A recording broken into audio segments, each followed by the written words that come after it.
onena, eta horrexegatik bada baita ere udal gobernu honen apostu handienetako bat. Beti esaten dugu, trafikoaren menpe zegoen hiri bat jaso genuela, eta guk hori aldatu nahi dugu, buelta eman nahi dugu hori. Batetik, esan nahiko nuke, plan honek hobetuko duela eta era modu nabarmenean hiriko mugikortasuna eta aldaketa horren ondorioz hiri atseginago, bareago eta seguruagoa izango dugu.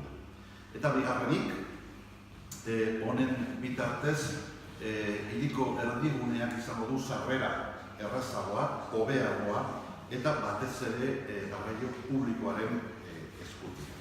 Modu honetan, espero dugu beretan, auzokideen bizi kalitatea hobetuko duela eta baita ere hobetuko duela nabarmenki gainera merkatal zalea.